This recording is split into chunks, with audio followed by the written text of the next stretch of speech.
Tonight, we have the know-how, Whyalla on the world stage as the Premier spruiks the state's ambitious hydrogen plan. And a Sunday morning ride turns fatal in Jermaine Bay after a motorcyclist collided with a moving train on Causeway Road. From our 7 Spencer Gulf Studios, your nightly news with Madeline Kerr begins now. Good evening, thanks for joining us. On his first international trip since taking office, Peter Malinowskis has travelled to the world's largest city to seek investment in a project a little closer to home.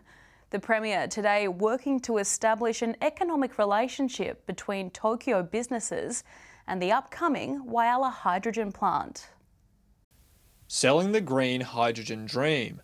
After flying across the Pacific, the Premier is in Japan today on a mission to strengthen economic ties between Whyalla and Tokyo. With Whyalla's hydrogen plant due for completion in 2025, the Premier is getting on the front foot, hoping to drive investment into the state's new frontier. We're not sitting around waiting for everybody else's approvals. We are getting on. We are leading the way. The 6-day trade mission to Japan and South Korea, jam-packed with meetings with government officials and energy executives. It's great to see the Premier over in Japan and South Korea spruiking the huge hydrogen potential here in South Australia, but especially here in Whyalla. South Australia needs to increase its export share of the Australian economy, and hydrogen presents an opportunity to do that. With both Seoul and Tokyo operations heavily reliant on imports, the Premier says they and the material-rich Whyalla are a perfect match. We have the know-how and the ability to produce it cheaper here in South Australia and beat our competitors. If everything comes together, we could see a very bright future for Whyalla with some very major investments indeed. Edward McCarroll, 7 Spencer Gulf News. A man has died following a fatal crash north of Port Pirie. Just before 11 a.m. yesterday morning, emergency services were called to the rail crossing in Jermaine Bay after a motorcycle rider crashed into a passing freight train. The road was closed for several hours while investigators from Major Crash examined the scene, but it's since reopened to all traffic. Sadly, the rider, a 63-year-old man from Western Australia, died at the scene. The man's death is the 57th life lost on our roads this year, compared to 76 at the same time last year. SAPOL today once again urging motorists to drive safely. Population decline in Peterborough and the future of services is dominating the town's local elections for council and mayor. Scientist Christopher Dean is challenging Mayor Ruth Whittle for her position, but he's been the subject of a smear campaign. The race for the mayoralty of Peterborough has intensified, with Christopher Dean challenging Ruth Whittle for the top spot. The scientist says the town's steady population decline will lead to a dire situation. It's been steady for at least 20 years, 21 people per year going, and so in 75 years' time, town will be empty, no people. So with lack of population goes lack of services. So I've been there 9 years, I've seen 7 businesses go. Mr Dean has also been the subject of a smear and disinformation campaign online, with comments claiming he misled how long he was a volunteer with the state's ambulance service. It's going okay, there's some interest, some negativity. This statement of service from the SAAS confirms that Mr Dean's tenure at the Peterborough branch between 2016 and 2020, and not 1 year as the social media comments claim. Despite the attacks, Mr Dean has continued his campaign, saying if elected mayor, he would take a proactive approach to attract people to Peterborough. There is an opportunity for hydrogen development there as a fuel. That has to be investigated. Another thing, several minor things. One is we could have a much larger foodland because after the quarantine stop at Uddlewirra, people want to recharge. As of 2016, Peterborough's population sits around 1,400. It's fair to say, when it comes down to it, every vote will count. Daniel Pizarro, 7 Spencer Gulf News. The Tikara master plan is now available for the public, which has identified the key sites for potential development. Barunga West CEO says unused coastal land across the Northern Yorke Peninsula is hard to come by these days. 20 kilometres north of Wallaroo lies the tiny settlement of Tikara. With a population of less than 200 people, the small coastal town could easily be missed, but that's how locals like it. But now Barunga West Council is starting to think about the future, with the release of a Tikara master plan. It talks about the infrastructure that's required, about the population growth that we expect to have in Tikara, and it also looks at ways in which we can rezone land. Council has already heard exciting suggestions from the community, but are keen to hear more. And they want new playgrounds, a new boat ramp, an RV park. I want to hear from the community what they want to see in the next 10, 20 years in Tikara. However, Council also recognises that people have moved to Tikara for a reason, and doesn't want that to change, but instead to achieve sustainable population and utilise the natural surroundings.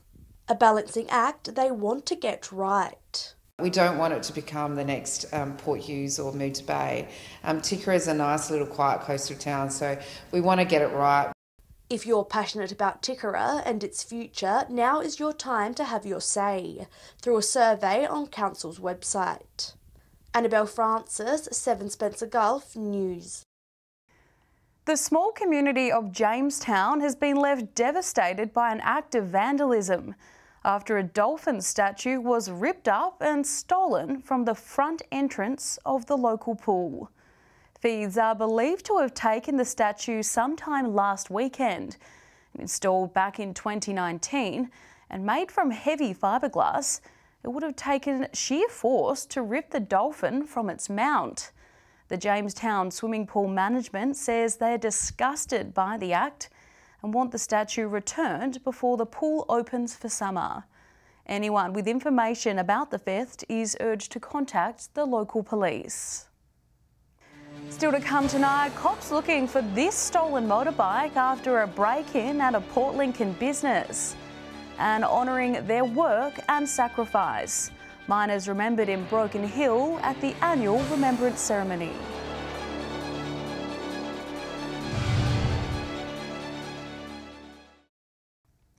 Welcome back.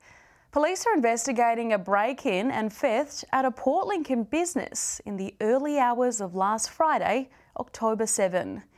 SAPOL will allege a person forced their way into the rear of a shop on Mortlock Terrace and stole a Suzuki JR80 motorcycle. Anyone who has seen the bike or has further information about the incident is urged to contact Crime Stoppers on 1800 333 000. Meantime, police are warning members of the public who've been caught up in the Optus hacking incident to acquire a new driver's licence. Usually, supporting statements are required from South Australian Police confirming the fraudulent activity has occurred. However, this will not be the case for anyone affected by the Optus data breach. It's believed approximately 9.8 million Australians were affected by the cyber attack. The federal government wants Optus to cover the costs for new documentation. On Saturday, Broken Hill held a remembrance ceremony for those who have lost their lives in mining-related accidents, events or diseases. Locals welcomed the opportunity to hold the memorial in person after last year's event was forced to be held online. Started by the CMFEU to remember those who lost their lives in the mines. Broken Hill City Council soon jumped on board with the union, and the Miners' Memorial Service was born.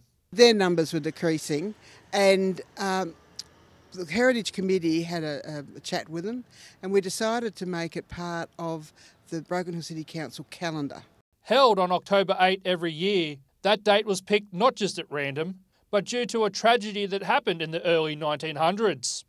Because that is the day that 2 miners were killed in 1902, and their bodies, we believe, are the only 2 that were never recovered, are buried in the line of load. Mining is in Ms Adams's blood. Her father, grandfather and brother all worked in the mines. You know, my father died very young. He was only 42 from mining-related diseases. My brother fell 54 feet down a shaft. He lived. A comfort for those left behind is that no matter what, the ceremony will always go ahead. Just last year, it was forced to go online as the town was coping with the COVID-19 lockdowns. And I'll quote Greg Brays from the CFMEU on this one, and that is, it doesn't matter how many people turn up, it will happen. It will happen every year to honour our men. Joshua Mercer, 7, Spencer Gulf News. A quick content warning for our next story. Aboriginal and Torres Strait Islanders are warned the following footage may contain images of deceased people. A historic conference on Indigenous maternity services is now underway in the Northern Territory. Over 250 delegates from the Spencer Gulf, Adelaide and federal government ministers are gathering in Alice Springs to analyse how to better bring quality services to women in remote South Australia. Mothers and babies from big cities to regional centres to very remote communities, the best start in life. So we've got delegates coming from a whole range of areas, but also we've got a really exciting list of presenters as well. The conference ends on Wednesday, with Professor Rowe hopeful of offering strong solutions to regional women. Stay with us. After the break, kids get crafty in Broken Hill for the annual Love Your Bookshop Day. And cashed up in Cleve, yet another lotto winner in the small agricultural town.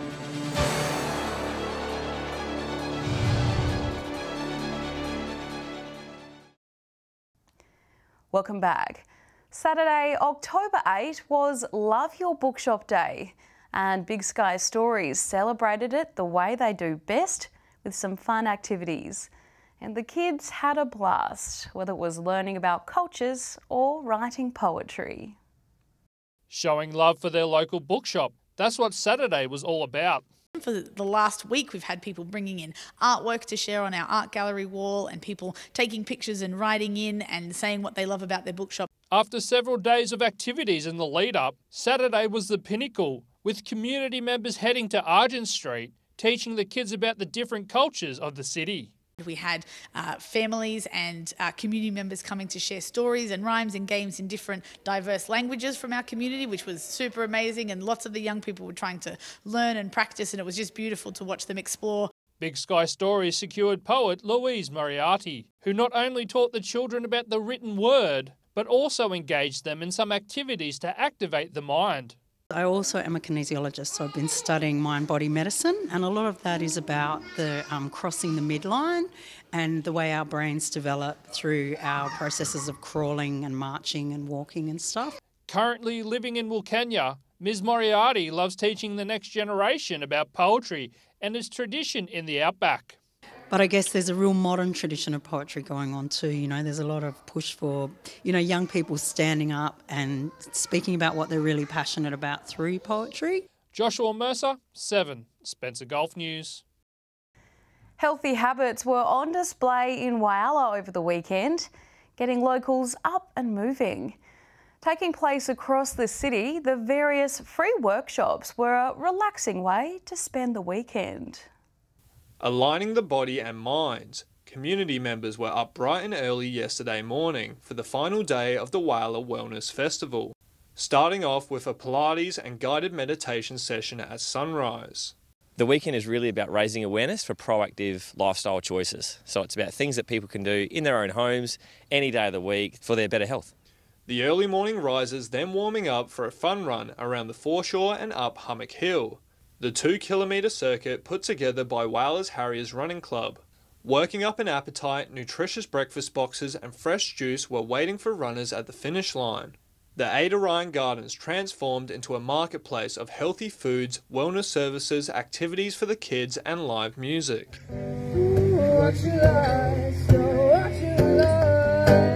The bouncy castle for the kids, an inflatable maze, and we've got 9 or 10 wellness stalls.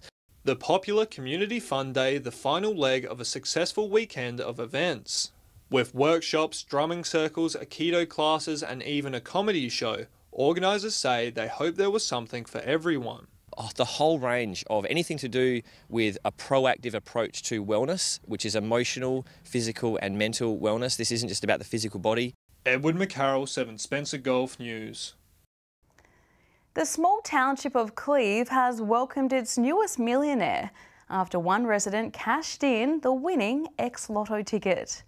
3 days on from the draw, a Cleve woman has come forward claiming her $1 Million Monday and Wednesday ex-lotto win. The lucky woman is said to have been walking around with the Division 1 entry and had no idea of the fortune she'd won. The winning ticket was purchased from Cleve Hardware on 4th Street, the second time the shop has sold the winning ticket in 5 years. The woman says while she's still unsure what she'll spend her winnings on, she says it's going to do so much good. Stay with us after the break. Whyala's Hannah Ewing's a key player in Port's Round 7 clash with the Hawks. And we'll have your Spencer Golf weather forecast for the week ahead with Alex Sykes.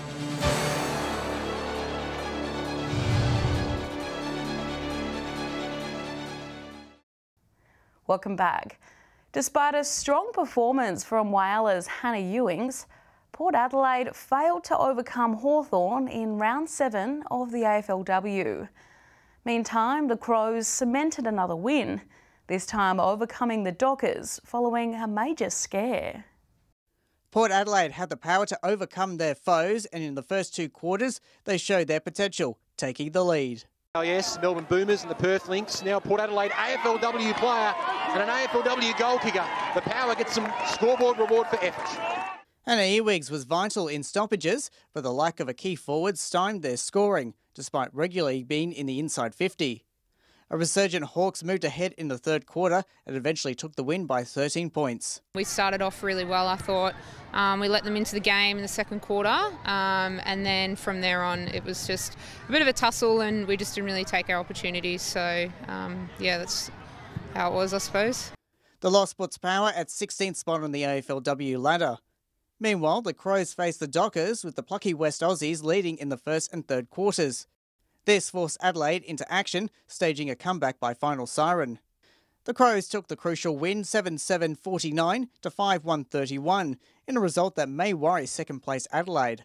Fremantle's pressure right from the start was elite. They were at us, and I actually was happy with the first quarter, even though we didn't kick a score. But then I thought the second and third quarters, clearly they probably had the better of the game. Crows just had it on us, but it was a really, really good three-quarter effort, and hopefully we can put it all together next week. Daniel Pizarro, 7 Spencer Golf News. Time now to take a look at what's happening in the weather with Alex Sykes. Alex, the weather doesn't really know what it's doing at the moment. No, it really doesn't, Maddie. For example, in Port Augusta last night, it was warmer at 6 p.m. than it was at midday. Not quite the case today. 7.7 was the overnight low. Warming up to 25 degrees this afternoon. Not one to miss out. Whyalla reached 25 degrees today as well. Port Pirie also reached 25. That was at 3:10 this afternoon. Looking more broadly at today's weather map, 27 degrees in Coobapedy, 24 in Woodner and Port Lincoln, 21 over the border in Broken Hill. Taking a look at the satellite image now, a cold front and low pressure trough will move across the far west of the state this evening, then over remaining parts tomorrow and Wednesday. A high pressure system will develop over Western South Australia on Friday. Moving on to tomorrow's weather outlook now, and we'll start with the Gulf waters. North to northeasterly winds 15 to 30 knots before a southwesterly change of 10 to 15 knots in the south mid to late afternoon. Seas will be between 1 and 2 metres, south to southwesterly swell below 1 metre. Possible showers developing around Port Lincoln tomorrow, heading for a top of 21 degrees. Late showers in Cleve, 26. Possible showers around Woodner on Tuesday, a warm 27 degrees. Partly cloudy and 27 in Whyalla, partly cloudy in Port Augusta as well, between 17 and 28 degrees. Kadina will also be partly cloudy tomorrow, 25 degrees there. Warm one in Port Pirie tomorrow, 27. Clare partly cloudy and 22. Broken Hill is not expecting any rain tomorrow, heading for a top of 23. Taking a look further through the week now, Wednesday is when the rain will hit the Silver City. Very high chance of showers, most likely in the afternoon and evening, and the chance of a thunderstorm as well. Still warm, 25 degrees. Elsewhere, showers and 17 degrees in Port Augusta, Port Pirie and Kadina. Unusually, it will be warmer in Port Lincoln, 19 degrees, and no rain predicted at this stage. Moving on to Thursday's forecast now, up to 40 millimetres will fall in Broken Hill and the temperature will drop down to 17 degrees. Rain as far north as Cooper Pedy and around Port Augusta as well. Taking a quick look at Friday's outlook, conditions will return to partly cloudy from Port Lincoln up to Port Augusta and over to Broken Hill. Showers in Port Pirie and Kadina. And just quickly, Maddie, for our viewers in far west New South Wales, minor to major flood warnings are in place for the Darling River, flowing downstream from Tilpa to Wilcannia, and moderate flooding is occurring along the Darling River at Menindee as well. I'll see you a little later with an update. Maddie, it's back to you. Thanks for that, Alex. And that's the local news this Monday. I'm Madeline Kerr. From all of us here, thanks so much for joining us. I'll have updates a little later, but until then, enjoy your evening. Good night.